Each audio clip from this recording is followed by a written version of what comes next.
la sesión tenemos a Inés García Azcoaga, que es doctora en Filología Vasca y profesora investigadora en el Departamento de Lengua Vasca y Comunicación de la Universidad del País Vasco, UPV-EHU. Es miembro del grupo de investigación consolidado ELEVILAB. Desde 2018 es la responsable de la Cátedra UNESCO de Patrimonio Lingüístico Mundial de la UPV y desde la cátedra, junto con sus colaboradores, se encarga de investigar, difundir y desarrollar conocimiento y sensibilización sobre la diversidad lingüística, especialmente sobre las lenguas minorizadas. Entre los actuales proyectos está la reivindicación del Objetivo 18 para visibilizar la diversidad lingüística y cultural de la Agenda 2030. Y, bueno, con la sutileza que tiene el lenguaje, te quedas aquí, Inés. Muchas gracias, ¿vale? Eskerrik asko, gracias por la presentación y, bueno, gracias por la invitación que nos llegó a través de Samuel Fernández Diekert, un colega de Unescoetxea. Y, bueno, claro, diremos o diréis, ¿o qué pinta la lengua aquí, no?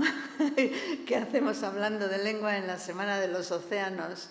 Y la verdad es que cuando Samuel nos planteó, bueno, si queríamos participar, nosotros dijimos, vale, bueno, si se trata de dar un poco de publicidad a nuestro Objetivo 18 y hablar de eso, pues bueno, nos vinimos arriba y dijimos, vale, vamos. Y luego yo estaba pensando, digo, bueno, hemos dicho que sí, pero a ver, ¿cómo abordamos el tema, ¿no? ¿Cómo insertamos, cómo contextualizamos el tema de la lengua en esta semana, en estas sesiones que no tienen nada que ver, aparentemente, por lo menos con la lengua, ¿no? Y con el lenguaje. Bueno, entonces, bueno, pensando un poco, empecé a explorar un poco en la página de Nakusarbe.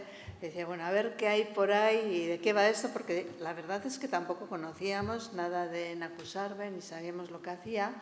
Y entonces, bueno, pues dije, pues mira, vi aquí lo de los océanos y los pececitos y tal.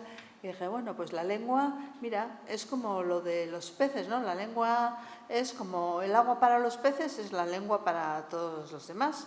Entonces dije, bueno, pues le voy a poner el título a la charla. Y dije, bueno, Hizkuntzaz Blai. Pero luego no sabía cómo traducirlo muy bien al castellano, porque Hizkuntzaz Blai, la sutileza que tiene, expresiva que tiene Hizkuntzaz Blai, no la encuentro a la hora de traducir eso al castellano, ¿no? No sé, me parece mucho más sutil, ¿no? Cuando se dice en euskera. Pero bueno, así quedó y también me ha aprovechado pues, de un poco de Nakusarbe para situar y hacer una especie de puzzle, a ver cómo encaja, estoy pensando cómo encajan las piezas de nuestro discurso sobre la lengua y sobre el Objetivo 18 con lo que se está comentando aquí, ¿no? Y encontré que en la página esta de Nakusarbe había una información en la que aparecían como 3 elementos o 3 claves que eran importantes a la hora de desarrollar este tema. Y luego Alberto nos hizo una presentación también de las jornadas, unas jornadas que tuvimos en Iruña, y dije, bueno, pues igual puedo encajarlo por ahí, ¿no? Entonces, bueno, pues dije, voy a coger estos 3 elementos, la biosfera, el cerebro y la empatía, y, bueno, jugando un poco con ellos, voy a tratar de explicar o de, bueno, intentar convencer o explicar o poner de relieve el valor de la lengua, ¿no? Y su relación pues, con todo lo demás, con toda la vida que nos rodea, ¿no? Entonces, pues bueno, si nos referimos a la biosfera, tenemos que la biosfera es el sistema formado por el conjunto de seres vivos del planeta y sus relaciones, ¿no? Desde el subsuelo hasta la atmósfera y, bueno, tanto referido a la vida vegetal, a la microbiana e incluida la vida humana.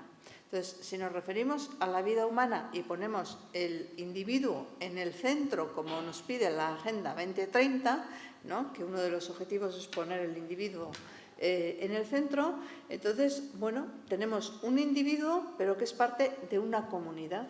Es parte de una comunidad y esa comunidad tiene una lengua y tiene una cultura a través de los cuales ha transmitido unos saberes ancestrales que han contribuido además, que están muy relacionados con el ecosistema porque a veces han contribuido a mejorar ese ecosistema o a mantener ese ecosistema y a veces, bueno, lo estamos depredando, ¿no? Pero bueno, es una relación que existe y cuando esos saberes se han utilizado bien, normalmente lo que han contribuido ha sido a mantener ese ecosistema y a mantener el equilibrio. Lo que pasa es que actualmente está todo tan acelerado que parece que ya no hay tiempo para conservar nada, ¿no? Todo es explotación y hacer cosas rápidas.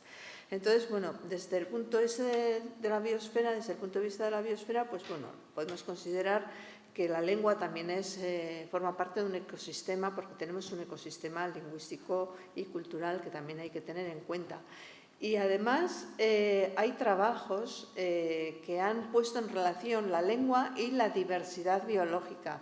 Hay especialistas, hay lingüistas especializados en el análisis, en el estudio de las lenguas minorizadas, de las lenguas del mundo, y estos, en algunos estudios que han realizado, han visto que hay una relación muy estrecha entre los espacios en los que hay, los espacios geográficos en los que hay más diversidad biológica y la diversidad lingüística. O sea, los espacios que más diversidad biológica conservan son los que tienen mayor número de lenguas indígenas, minorizadas, vulnerables, en riesgo de desaparición, igual que los ecosistemas que son muy frágiles y están en riesgo de desaparición muchas veces por explotaciones, por movimientos migratorios, etcétera, ¿no? Entonces coincide eso, pero coincide que son las zonas más pobres del planeta también, esas zonas, son las zonas más pobres. Y claro, son las zonas que conviene salvaguardar de alguna forma, pero que tienen mucho riesgo de que vayan desapareciendo. Y es en esas zonas, además, donde por la pobreza y por esas condiciones en las que la lengua minoritaria no tiene acceso a la educación, es precisamente donde se dan los casos más graves de analfabetismo, ¿no? De falta de no acceso al conocimiento. Y si no se accede al conocimiento, no se accede a un puesto de trabajo y no se puede contribuir al desarrollo. Y la agenda afecta especialmente a esos territorios también, porque cuando se pone en marcha la Agenda 2030 se piensa un poco en todo el mundo y también en que todo el mundo tiene que trabajar en consecución de la agenda, pero hay algunos que tienen que hacer como más trabajo y tienen menos medios, ¿no?, para hacerlo. Y bueno, a fin de cuentas, volviendo un poco a la lengua, la pérdida esa de lengua, de esa diversidad lingüística, también implica pérdida de comunidades. La pérdida de comunidades, bueno, ha mencionado también antes nuestro compañero, hay a veces por diferentes fenómenos climáticos o lo que sea, pues puede haber desplazamientos de comunidades, puede haber avatares históricos que hacen perder esas comunidades, esas lenguas y esas formas de vida y esa pérdida de conocimientos.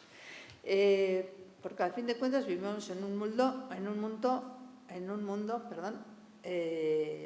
el que hay muchísimas lenguas, ¿no? Nosotros conocemos las que nos rodean, las que más cerca tenemos, las que utilizamos habitualmente, pero en el mundo hay casi 7.000 lenguas, según algunos expertos incluso pueden ser más. Hay algunas lenguas que tienen muchos millones de hablantes y son las lenguas pues, que más conocemos, el chino, el inglés, el español, el portugués, el árabe, pero luego hay otras muchas lenguas que tienen muy pocos hablantes, que tienen una cantidad muy pequeña de hablantes y que están en riesgo de desaparición. Y un 43% de las lenguas del mundo están en esa situación de riesgo de desaparecer. En el mismo estado tenemos un ejemplo, ¿no?, de convivencia de lenguas diferentes. Tenemos una lengua que es hegemónica, que es común para todo el estado, pero a su vez tenemos lenguas que son propias de otras regiones que conviven con el español. Entonces es una convivencia no siempre desequilibrada, esa convivencia, pero bueno, es una diversidad lingüística y cultural que tenemos dentro del propio estado. Y a esa diversidad local, por decir de alguna manera, tenemos que añadir una diversidad que nos ha venido estos últimos años a través de todas las migraciones, ¿no? Esas migraciones han hecho que en nuestra sociedad actualmente estén presentes lenguas que antes no escuchábamos. Ahora es habitual salir a la calle y escuchar lenguas que no son ni español, ni euskera, ni inglés, ¿no? O sea, son lenguas que somos incapaces de identificar, ¿no? Y todo eso forma parte de esa multiculturalidad y multilingüismo que tenemos actualmente en la sociedad. Si abordamos un poco el tema desde la clave del cerebro, en el cerebro se llevan a cabo múltiples funciones cognitivas, ¿no?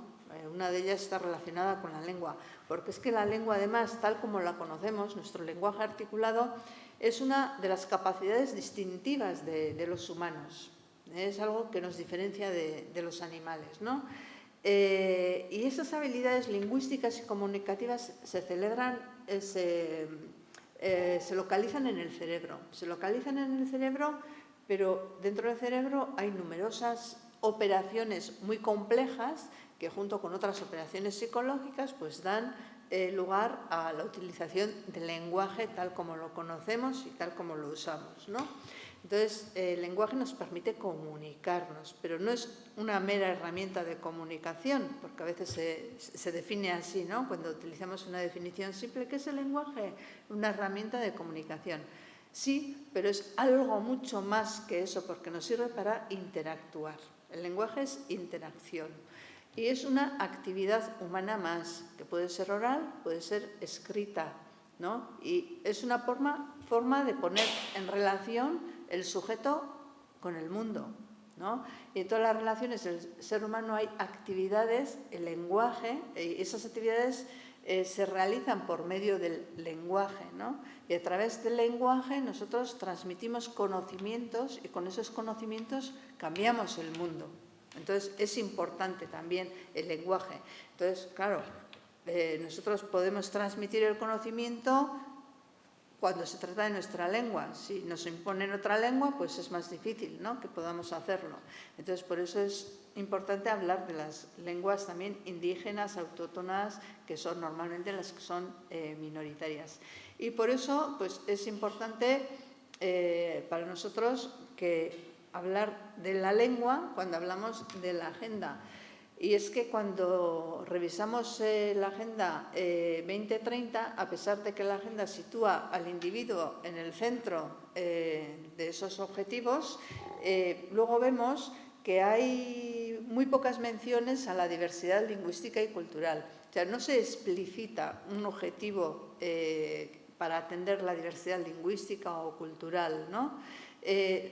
Así como un poco de pasada, sí que se menciona pues, un mundo que respete la diversidad cultural, o se habla de ciudades inclusivas, o de que todos tenemos que ser cada vez más respetuosos con la diversidad en general, pero no aparece formulada nada específicamente para lo que es las lenguas minoritarias, porque al final todo esto está muy ligado además con el desarrollo de las poblaciones indígenas y todo eso, ¿no? Y si miramos los objetivos también uno por uno, y si analizáramos aquí uno por uno y si hiciéramos un ejercicio para ver qué relación existe entre cada uno de esos objetivos y la lengua, pues seguramente sacaríamos más de un ejemplo, encontraríamos más de un ejemplo, ¿no? Por ejemplo, si vamos al ámbito de la salud, en el ámbito de la salud, pues es importante la lengua. A todos nos gusta que cuando vamos al médico, cuando tenemos necesidad de ir al médico, nos atiendan en nuestra lengua y nos comprendan y seamos capaces de explicarle al médico lo que nos pasa, ¿no? Claro, es una cuestión muy importante si tenemos en cuenta sobre todo los países menos desarrollados, en los que es importante tener una educación sanitaria y hay que educar a la gente en esos procesos de educación sanitaria, o a las mujeres para cuidar su embarazo, etcétera. Hay que explicarles las cosas, pero hay que explicarles en su lengua. No podemos ir hablándoles una lengua que no conocen y pretender luego que sean capaces de asumir esos cuidados, ¿no? En el tema de la educación, por ejemplo, el tema de la educación, pues es esencial en la educación tener en cuenta las lenguas autóctonas, las lenguas indígenas, que son las minorizadas. En los países, sobre todo, que no están tan desarrollados, tener una educación plurilingüe de calidad es muy importante, porque es lo que garantiza la alfabetización, porque hay muchos lugares y muchas comunidades en las que la gente va a la escuela, pero se encuentra con que en la escuela no se habla su lengua. Se habla pues, otra lengua que es oficial tal vez en el país, pero bueno, que es impuesta y que la comunidad prácticamente se desconoce. Entonces la gente lo que hace es abandonar la escuela. El abandono de la escuela supone quedarse sin alfabetizar. Y cuando uno no se alfabetiza, pues no puede acceder al mundo del trabajo. Entonces, y formarse para el mundo del trabajo, ¿no? Y eso complica mucho el desarrollo. Y luego también está relacionada la lengua pues, con la diversidad, con la disminución de las desigualdades, porque no todas las lenguas del mundo tienen el mismo estatus, no a todas se les trata de la misma manera. Entonces, si no respetamos y si no consideramos que todas las lenguas tienen que tener el mismo estatus y las mismas oportunidades para desarrollarse, para desarrollar los conocimientos en esas lenguas, pues no estaremos cumpliendo con el objetivo 10 y tampoco con el 16. Porque al final no podemos ejercer justicia si no tenemos en cuenta esa diversidad lingüística, ¿no? No podemos defender los derechos de los hablantes como es debido. En un ejercicio, bueno, un poco con estas reflexiones, en un ejercicio que hicieron en el Politécnico EASO de San Sebastián, unos compañeros de la cátedra, bueno, vieron que cuando se hablaba de educación, control ambiental y se analizaban todos los temas esos de sostenibilidad, no aparecía nunca, la información no aparecía en euskera. Toda la información aparecía normalmente en castellano, en inglés hay mucha información, etcétera, pero lo que es en la lengua propia, en la lengua autóctona, pues no aparecía mucho. Entonces hicieron un ejercicio y de representar un poco que faltaba algo, ¿no? Que faltaba la lengua. Entonces, ¿cómo representarían la lengua para añadir un panel a una exposición que estábamos realizando sobre los objetivos, de 17 objetivos, una exposición que estaba realizando UNESCO Etxea y que aprovechamos y para la que se incluyó un panel más sobre un objetivo 18. Entonces, ¿cómo reflejaríamos ese objetivo 18 de la diversidad lingüística y cultural? Y bueno, realizaron este dibujo del árbol, como veis, muy enraizado, ¿no?, en la tierra y con toda su cultura, todo eso que alimenta, ¿no?, ese conocimiento. La emoción también, ¿no?, con su corazoncito, con sus emociones, porque la lengua está muy ligada también a las emociones, ¿no? Como decía una compañera, ¿no?, cuando a uno le hablas en su lengua, le hablas desde el corazón. Entonces le hablas, se entiende mejor y se emociona más. Y bueno, y todo eso da lugar a un conocimiento, ¿no?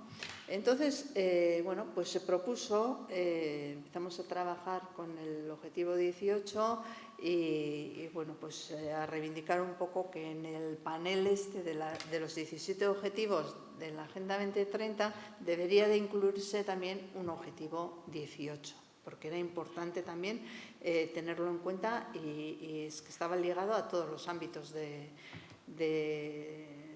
resto de los objetivos y bueno, pues no podemos vivir sin la lengua, ¿no?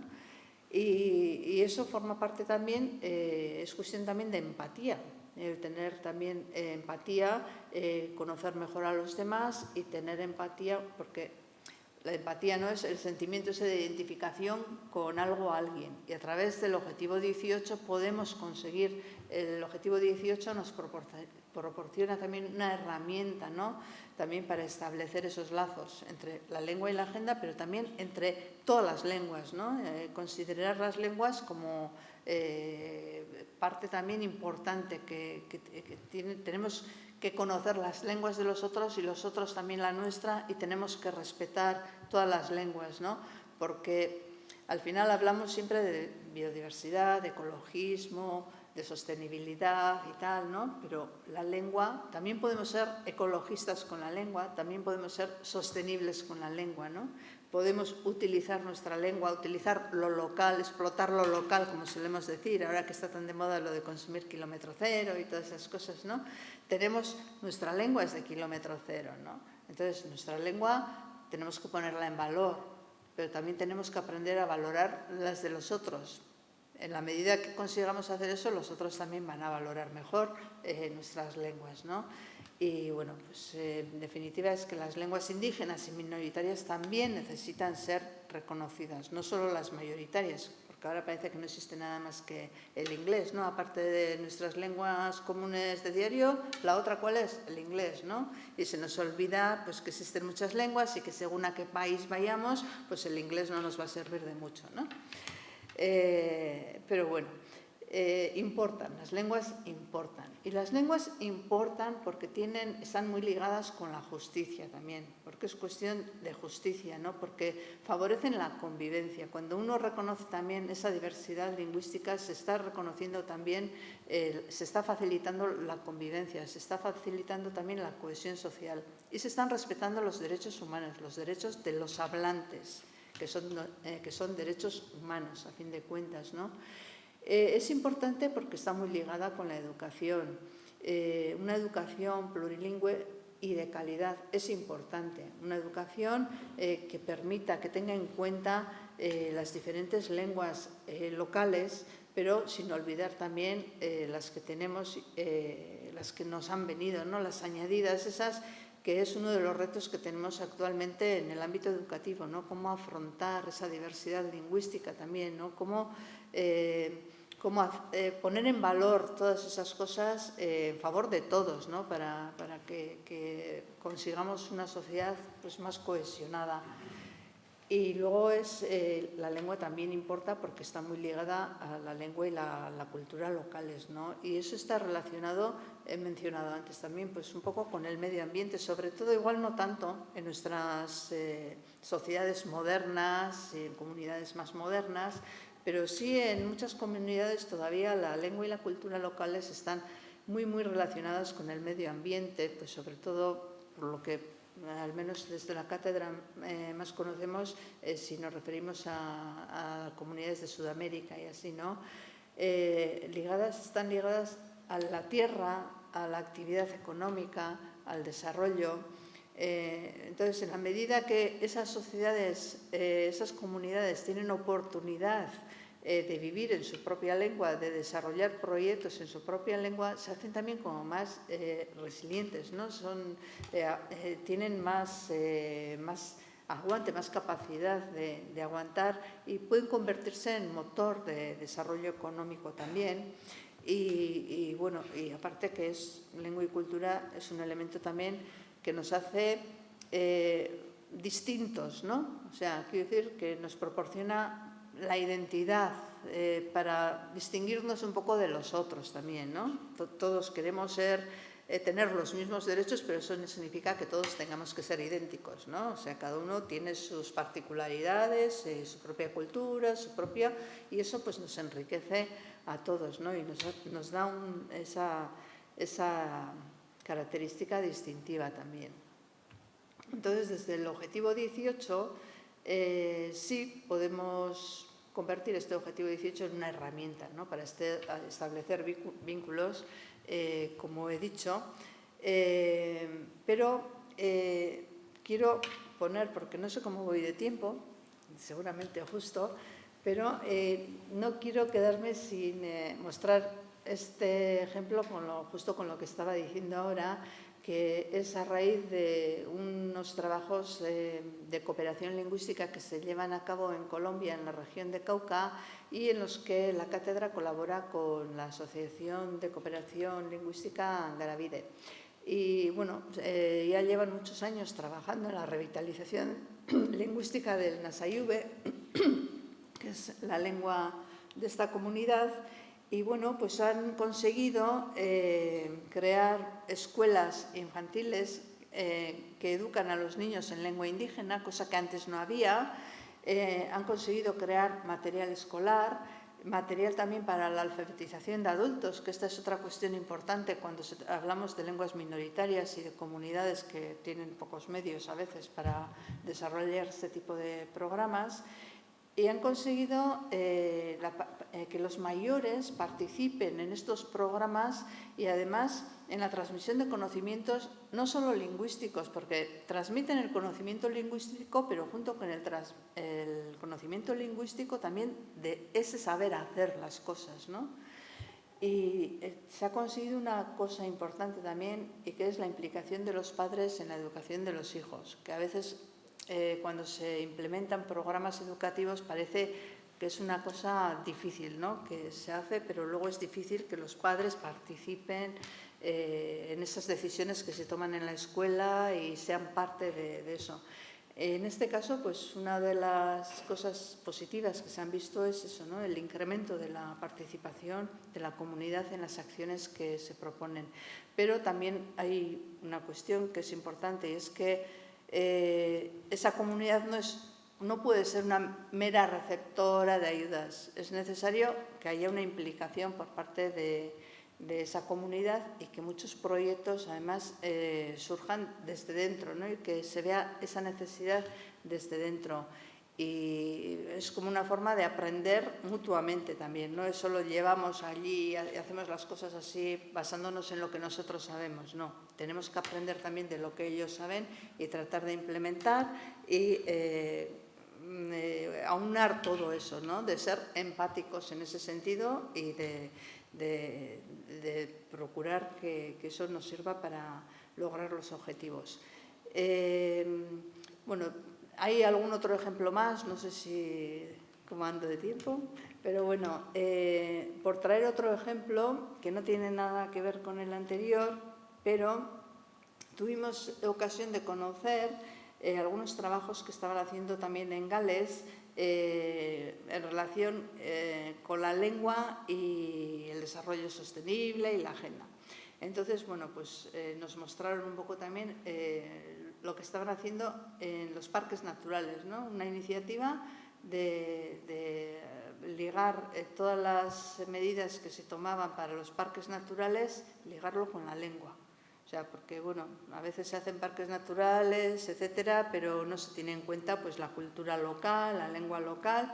Entonces, pues bueno, aquí ya introducieron el factor lingüístico, el criterio lingüístico a la hora de hacer el mapa y el desarrollo de los parques naturales. En Perú, por ejemplo, encontramos también una iniciativa en la que tienen en cuenta la diversidad lingüística. En Perú pues hay más de 60 lenguas que se hablan en Perú y bueno, pues no pueden hacer, seguramente no pueden imprimir 60 versiones diferentes, entre otras cosas porque habrá muy poquita gente que sepa leer en esas lenguas, ¿no? Pero lo que sí han hecho es, por ejemplo, la ley marco sobre cambio climático que editaron, lo hicieron en las lenguas principales, que son el aymara, en quechua, lo hicieron en oral y escrito, y luego en otras lenguas que son más minoritarias lo hicieron en oral. En vez de editar manuales, pues lo hicieron pues, de forma con vídeos para transmitir el conocimiento ese de forma oral. Viniendo un poquito para aquí, bueno, ahora estoy intentando ya relacionar un poco la lengua y la agenda, ¿no? A través de algunos ejemplos y así, porque, bueno, el objetivo ese 18 nuestro al final trata de eso, ¿no? De integrar, de cómo integramos el criterio de la lengua o de la diversidad lingüística y cultural en nuestra agenda. Y bueno, tenemos algunos ejemplos aquí en el País Vasco también de entidades que trabajan mucho con lo local, con lo sostenible, que están muy implicadas, incluso con el medio ambiente, con la lengua propia, con la cultura propia. Son entidades que igual no han trabajado propiamente la agenda, pero sí que tienen un compromiso con todo lo que es sostenibilidad y cultura y lengua propias y locales, ¿no? Con todo lo local. Hay otros, pero estos, bueno, Hay otros que han trabajado la agenda propiamente, son entidades ya como más grandes, empresas más grandes, que han trabajado propiamente la agenda, ¿no? Hay entidades que tienen su propia agenda, se han marcado sus propios objetivos. Tenemos algunos ejemplos de esos aquí en el País Vasco, pero llama la atención que muchas de estas empresas que han trabajado la agenda, se me salta, son empresas que están muy implicadas con la cultura local y que trabajan básicamente en euskera. Y, sin embargo, a la hora de elaborar su agenda, pues no han incluido ningún criterio, ninguna noción que relacione su trabajo con el euskera, a pesar de que tienen criterios establecidos a la hora de trabajar y de desarrollar su trabajo para hacerlo en euskera, ¿no? Y, en cambio, por el contrario, tenemos otras entidades que sí que han incorporado el criterio lingüístico a su agenda. Entidades, en este caso, son entidades educativas y estas entidades sí que han hecho el ejercicio de decir, bueno, tenemos los 17 objetivos de la agenda, nos comprometemos, elegimos con cuáles nos comprometemos, cuáles queremos implementar, pero consideramos también la lengua como uno de los objetivos que tenemos que cumplir, ¿no? Porque al final hay muchas entidades, y sobre todo entidades académicas, que trabajan también, que tienen un compromiso con el euskera. Y tenemos una responsabilidad y nosotros, por lo menos desde nuestra experiencia y desde nuestra comunidad y de lo que conocemos de nuestra cultura, de nuestra propia cultura, de nuestra propia historia de revitalización lingüística, pues sí que creo que tenemos una responsabilidad, ¿no?, de poner en manifiesto el valor ese de la lengua y esa conexión entre la lengua y el ser humano, ¿no?, y resaltar el papel de esos elementos y el valor que tiene eso para el desarrollo integral de la comunidad. Y bueno, a fin de cuentas, he cogido así como 2 frases para terminar. Y tenemos que la preservación de las lenguas indígenas es vida, ¿no? Y he incluido esto, pues me decía Samuel, ¿no?, es que el panel tuyo va de vida. Digo, no, bueno, no sé exactamente, pero bueno, digo, vale, la preservación de las lenguas indígenas es vida, es esencial para la transmisión del conocimiento de los pueblos indígenas, es capital para el cuidado y la protección de la tierra y de la vida en el planeta. Parece que no, pero bueno, pues sí, yo estoy en que sí, ¿no?, que es importante también. Son muy importantes todo otro tipo de acciones que se llevan a cabo, pero lo hacemos a través de la lengua. Y robando también un poco la información que había ahí en la página de Nesorcabe y lo que Alberto nos contaba también el otro día, pues ya para terminar, lo he terminado con una frase, ¿no?, y es que tenemos que comunicarnos con ciencia y con conciencia, pero con conciencia lingüística también. No solo conciencia a secas, también necesitamos conciencia lingüística cuando comunicamos las cosas. Y bueno, pues sin más, aquí termino y bueno, espero que haber podido transmitiros algo, por lo menos, de cómo entendemos el lenguaje o cómo entendemos que tiene que estar ligado a la agenda.